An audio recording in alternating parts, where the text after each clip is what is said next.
Well, welcome back, or welcome if you didn't join us Welcome back. previously. Welcome, everybody. Hello.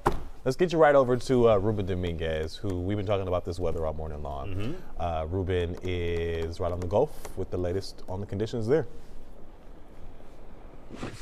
Guys, yeah, good morning to you. We're just about a block west of 89th Street here along the seawall. And compared to 7:30 or so when we got out here, this is actually the most wind we've had, the most rain we've had, and definitely a couple of miles an hour. You can tell it picked up a couple of miles an hour stronger than it had been earlier.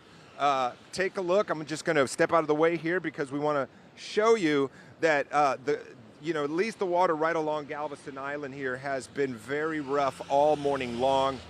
Earlier we did see a couple of folks try to get out there and do a little surfing, but they kind of gave that up after a minute or two. Well, not after a minute or two, but after a little while, because it's kind of unpredictable out there, and you really, these are not the conditions that Galveston Island and Beach Patrol would want anybody getting out there in, just because of the tide, the current, and we have noticed Mike and the weather team have been talking about the water levels rising a little bit, and we've actually seen the water coming a little bit closer to the seawall than earlier. So before it was not lapping up right there where we're at right now, and it's definitely about 10, 15 yards closer than it was earlier today. But if you're looking along the pier and just under it where the waves are hitting it, we have seen some waves pretty high. Occasionally you'll see one that'll get almost up to the bottom of the pier. So not a good day to be down here. Normally on a holiday, the seawall would have folks out here, families walking around, taking pictures, biking. You'd see runners. None of that this morning due to the conditions. And I will tell you that Galveston Island had to, make adjustments for a lot of the Juneteenth celebrations. But there's good information if you want to go over to the Galveston Convention and Visitors Bureau. I was checking the website earlier, and they've got a lot of good information about events tomorrow and throughout the week for Juneteenth. But right now, again, I can tell you, we can feel the wind kicking up. It's blowing a little harder than it was, probably a couple of more miles an hour than it was before, and definitely not a good day to come down here, and try to get into the water. We did see a couple of people try to do that a ways down. I can see one or two people, for whatever reason, I don't know why they're in the surf. That just does not look like a safe thing to be doing right now, but I guess to each his own, but the authorities would probably tell you to stay out of the water. Other than that, traffic has been pretty light today. It is a holiday, so if a lot of folks have come down here and they're staying at one of the hotel or at one of the resorts, they're probably just waiting it out and hoping, crossing their fingers that maybe get a little break in the afternoon, or definitely that tomorrow will be better. But right now, not the greatest conditions on Galveston Island, guys. If you were planning on coming down here, today might not be the day. Going to kick it back to you in the studio. Hey, Ruben, I want to get you to shelter here as fast as possible, but one more question I had. How much beach is there, like compared to where the water normally is? Where is it now compared to where it normally is as far as the amount of sand?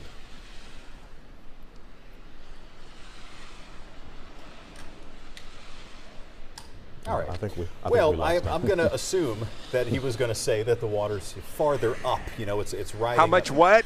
Like how much beachfront is there right now versus where the water would normally be? Not much. I'm going to say probably about. I mean, if you're coming down here to walk along the beach, see, like right now, it's actually coming up to the seawall. Yeah, it's hitting the and this seawall, is the first time we've seen that. This is the first time I've seen that since we've been here in about 2.5 hours.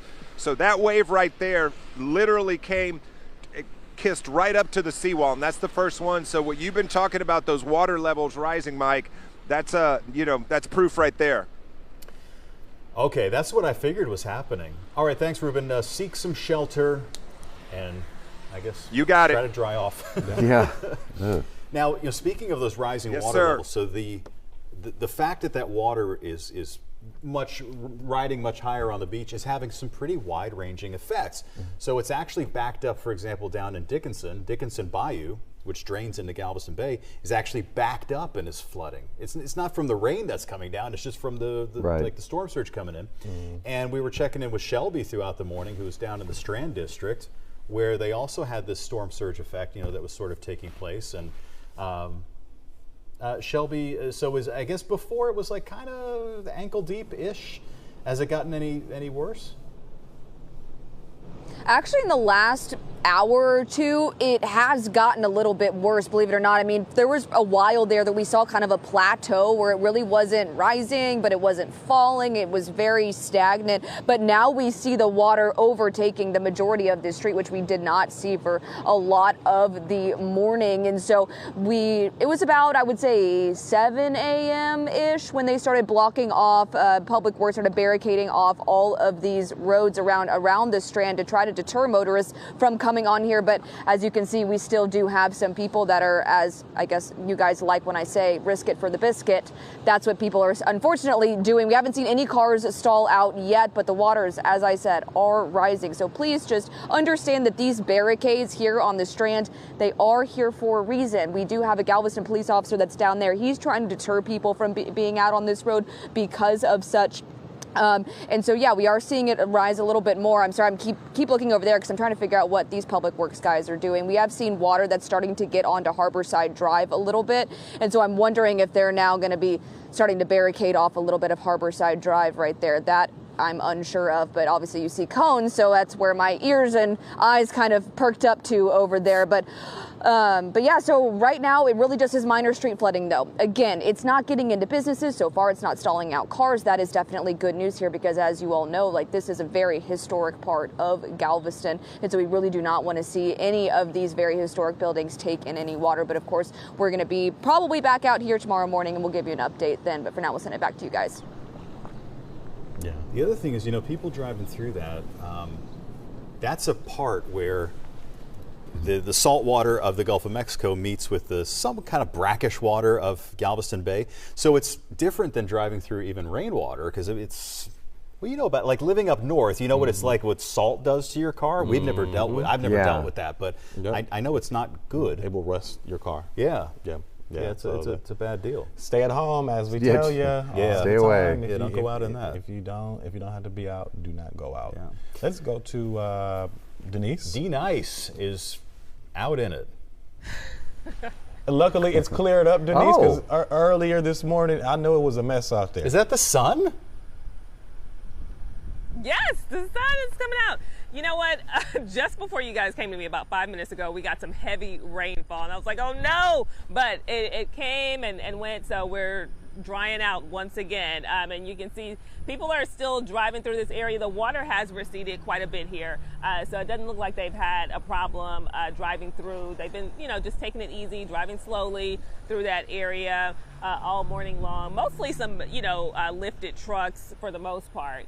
But there have not been any major issues. It seems like most of the people have left the area. We saw some people out walking around earlier, not too many, but most people are either staying inside, they've gotten to higher ground, or have left or gone to work and plan to come back. So it's still windy though. It has been windy all morning long. I told you guys when we were driving here, we could feel the car swaying on the highway as we were driving in, and there were several vehicles parked on the Surfside cross bridge as well, so they could have their cars on higher ground because of this coastal flooding. But earlier this morning, that water, we were told, was about knee deep. And as you can see, it has definitely gone down. It's not as deep anymore. So it seems like it's okay. It's warm and humid right now too. But still, again, very windy. That coastal flooding, I believe, Mike, is still in effect. That coastal flood warning still in effect until tomorrow at 7 a.m. But that's the latest here. It's calm. It's quiet. So I'm happy. Good. And sunny. You know what's a good thing about the wind that Denise is experiencing? It's blowing the mosquitoes away. That area is the mosquito capital of Texas. She's in Surfside? Yeah. Okay. Surfside, Clute, Texas, which is right up the road, is the home to the annual mosquito festival. Yeah. I've heard of Well, that. then let's Yeah. get Denise up out of there so she don't get ate up by bugs. Yeah, I know. So Yeah, there's definitely been several mosquitoes out here. Yeah. You're right, but it looks like the wind is blowing some of them away, and some ants as well. I think one is biting me now. oh gosh. Okay, we'll get in the van. Right. Okay. It's time to Get go. in the news truck. All right. All right. Thanks, Denise. Stay safe. right. You know, this giant odd storm we've been watching has now been upgraded. It has a name. So it is Alberto now. Well, I don't want to give anything away Oh, sorry. because we're going to talk about it after the break. Oh, That's a I just tease ruined for the you. movie plot. My bad. Fox You know about- 26 is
the Fox 26 YouTube page. Like and subscribe today. So before we went to break, you gave us one good tease about Yeah. this. And I ruined the movie. No, that's okay. No. So it just came out that finally this weird potential tropical cyclone is now Alberto. So we have information on now what is Tropical Storm Alberto. So was just talking to David about this, about how the pressure has been dropping a little bit. You'll see that there expressed in MB or millibars. So the lower the pressure, the stronger the storm. Yeah. It has been lowering a little bit. Now here's the thing that's so interesting. With all of that coastal flooding we're seeing, those giant waves that we saw from Reuben and the flooding that we saw from Shelby and I'm telling you, earlier, look, Denise looked perfectly happy there, but I'm telling you, earlier this morning, it was not nice down there in Surfside. All of it is hundreds of miles away from the center of this thing. So the center is not coming anywhere near us. It's going to move into Mexico. It's going to bring the threat for heavy rain to Mexico, to South Texas, and all of those spots. But it's amazing how far away it is from us and the pretty wide ranging effects that it's having. This is a loop, and we have running behind the loop, there's like a amber colored area. I don't know, what would you call that? Like yellow? Yeah. I don't know. Yeah. Goldenrod. Golden. So anyway, that shows the extent of the tropical storm force winds, and it's huge. I mean, it's just covering hundreds of miles away from the center, which is why we're having this storm surge that's not, you wouldn't usually expect with a tropical storm that far to the south, and lots of waves of rain coming in along the coastline right now. We just saw that in Surfside, that Denise was caught in a gap, and there it is, right at the very end. She's kind of caught in a little gap in the action, but there will be more rain coming in, and there's rain moving into Galveston Island, which is why Ruben and Shelby are kind of taking cover. So far, so good in Houston. Not really too much to worry about at this point. This is one of our new toys, and it's been pretty awesome today. So this will let us track bayou levels and also water levels, like along the coastline. Like there are gauges there. Okay. So if it's green, it means there's no flooding taking place. Where we have orange or red or purple, then there is flooding taking place, and a lot of that is what you would call storm surge or tidal flooding. So that's the combination of the high tide with the increased level due to the storm surge. So right now, San Luis Pass, for example, is reached almost 5 feet of a storm tide. So that's like a storm surge along with high tide. So that's most likely covering that side of the island right now, so hopefully nobody's down there. And also around Surfside Beach, about 4.5 feet. So that's a pretty decent, it's not like a hurricane style storm surge, but it's definitely something to be aware of for folks down there. Can I brag on you for a second? Were you controlling all that from that remote right there? Yeah, well, I got 2 remotes. I'm fascinated by this. Well, let me tell you the dance that we're doing right now, because Allison is over in the Weather Center. She's using the same system, the same clickers. You know what I mean? Right. So we've got to make sure, like if I hit the wrong thing, I'm going to mess her up. You know what I mean? So we got that is clickers. So high tech. We got clickers all over the place. Dude, that is so high tech. A lot of buttons. Well, just like the the anchors have to use these yeah, things. I've seen those, but I'm for the fascinated. teleprompter and stuff. That's so high tech. That's you cool. should see all the buttons in the control room that the directors have. No, I've been in there. It's but that's remote, dude. That's cool. You remember the scene from Airplane 2 with Yes. with William Shatner with the blinking and beeping and flashing? Yes, And, yeah. That's what it's like in the control room. I picked a bad day to stop sniffing glue. Exactly. Sorry, we're gonna start doing lines from the movies again. Remember we did Caddyshack a week ago? Oh man, Caddyshack. That was on the other day. I saw it. Have you seen those movies, or was that before your time? Oh my gosh, I have seen Airplane 1, Yeah. the original one. Yeah. I have seen Caddyshack. Yeah. Oh yeah, cool. Okay.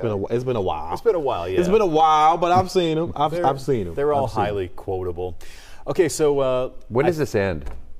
I mean, it'll start getting better tomorrow, and then by But so Friday, today, yeah, and then by drizzly, Friday it's going to be rain. hot and humid Okay. and all that stuff. So, all right, Allison, I'm sure I messed up your graphics, whatever you were going to show, but so. I wanted to bring up Ferris we'll forgive you Bueller's for that. Day Off.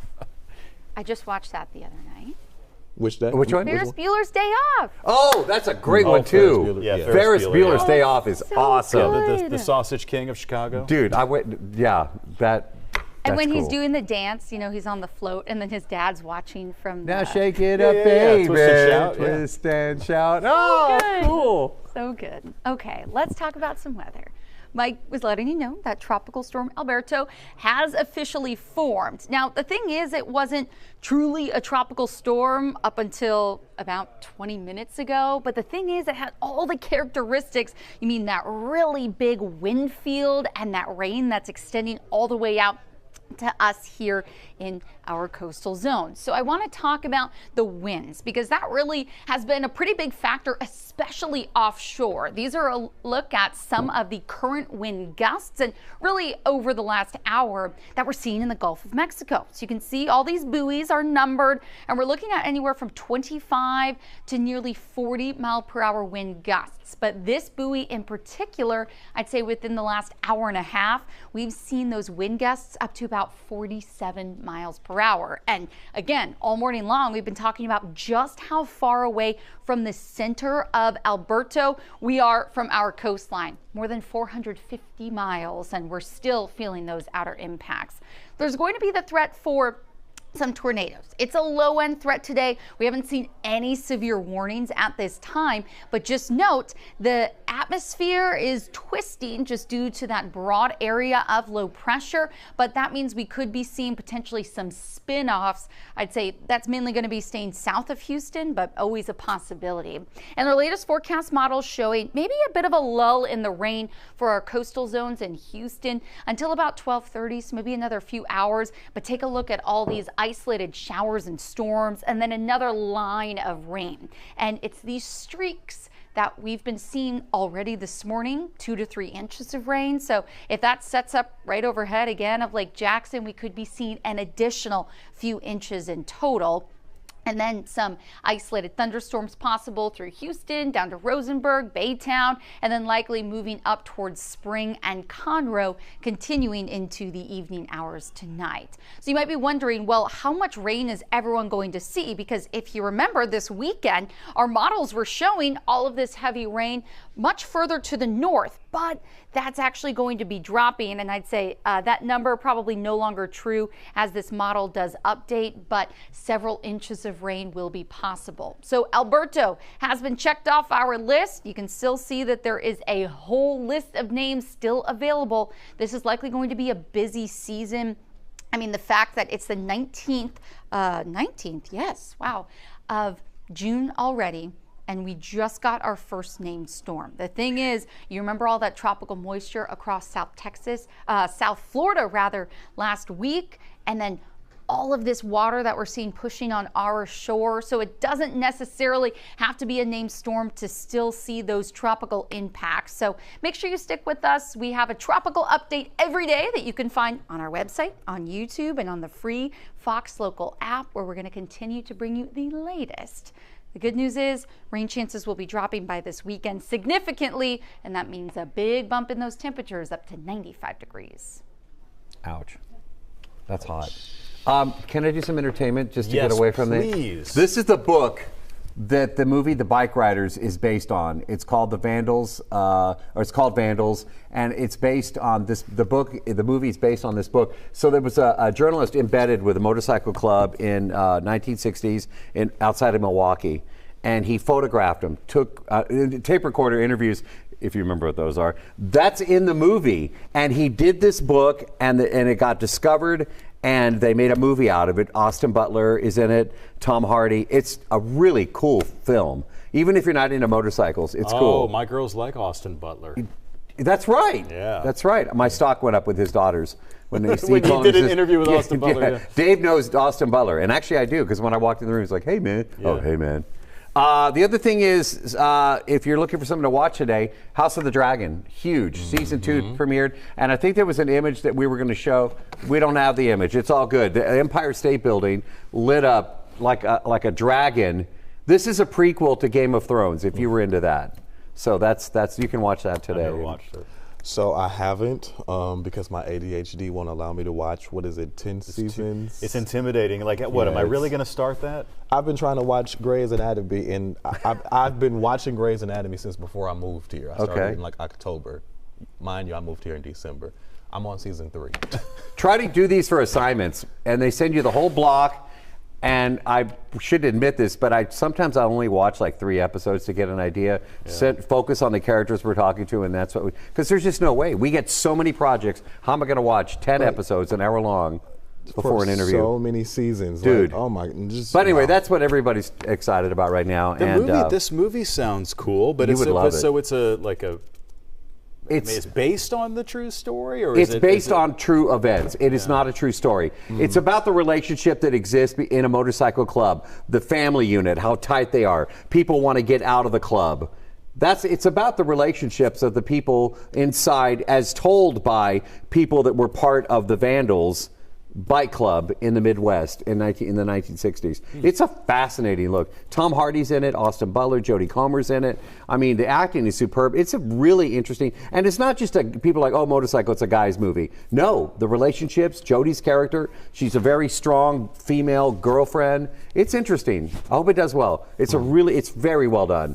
When you watch these movies, how do you process when you're gonna determine the quality of the movie? How does your brain work? I sit there with notes, and sometimes I have to scribble because it's dark. I look at it again, focus on the characters who I'm talking to, and what would be interesting to ask them. Did they have an interesting mustache? I want to ask questions that other people don't ask. So you are watching it probably completely differently than but in a completely different. I am looking at cinematography. I'm paying attention to the story. I'm paying attention to the score because I'm a music guy at radio. But I look at so many things that are going on. I want to talk about their character development. Just something that I think would be interesting to chat about. Yeah, I feel like the way you watch movies is probably the way we watch the news, where it's like I can't watch the news regularly because I do it. That's now. why I can't have people talking, phones. I can't have any of that in my screenings because I'm looking at stuff like that. Wow. So it's interesting. Yeah. And I watch a lot of movies. We're going to the premiere of the new Kevin Bacon movie. John and I are. We just got invited to Chinese Theater in Hollywood. Monday night we'll be with Kevin Bacon at his world premiere of Maxine. We just got invited. What movie is that? Maxine. It's coming out. How many degrees of Kevin Bacon? Well, would you say I've you talked to are? him virtually, but after next week, You're gonna be 1 degree I'll be of Kevin with him. Bacon, and then I'll be 2 degrees. Yeah, of Kevin Bacon. I'm right now. I'm 1 because I'm virtually, but I will be sitting with Kevin Bacon next week. Kevin Bacon. So we'll be hearing from him. Oh yeah. soon here. Somebody Maxine's the said, movie. I forgot who the comedian was. It was like, this guy would not be as popular if his name was Kevin Fox Jones or 26 something like that.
All the single ladies are empowered and owning it. That's right. More single women are buying homes than single men. I'll show you how they're making it happen.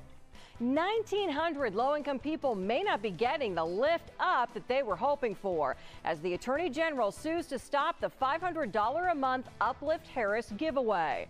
What do you think about this remote work? Hostesses in restaurants seating you from a virtual live screen, and you can even see the same hostess in more than one restaurant. And it is a new chapter in savings for college students, how the University of Houston and other colleges are knocking hundreds off the cost of books every term. And welcome to Dollars and Cents. Thanks so much for joining us. I'm your host, Heather Sullivan. Now, although U.S. women still trail men in pay on average, single women are now buying more homes on their own than single men. 60 years ago, women couldn't even get a mortgage without a male co-signer. Today, single women own 2.7 million more homes than single men. Hey, hi, how are you? Wonderful. So good to see you. Welcome home. Lacey Lugo is proud to show off the house she just bought by herself. Did you ever think you would do this? No. How does it feel? Empowering to know that financially and physically it was going to be something that I could do 100% on my own. It was a no-brainer. A single mother, Lugo wanted a stable home for her family. I believe that as a mother, financial and physical stability for your children is extremely important. Being able to give them a place to grow. and to build equity and invest in their future. The National Association of Realtors reports a home bought in 2011 accumulated an average of $225,000 in housing wealth by 2021. While the majority of homes in the U.S. are purchased by couples, more single women are buying homes than single men, despite that women earn an average of 82 cents to every dollar that a man earns, according to the Pew Research Center. U.S. Census data shows single men own 8.1 million homes, single women 10.7 million. And so you'll see women sit down with a financial advisor, and what does that look like to buy a home? Like, what do I need for a down payment? How long do I need? What kind of reserves do I need? What is my monthly payment going to be? And then they'll get into a system where they're budgeting and they're saving because they're going to make this happen. They're going to make a plan and they're going to make it happen. The purchase can be made easier for many buyers, male, female, or couples, because a 20% down payment is not required for some home loans. Let's get in a home now.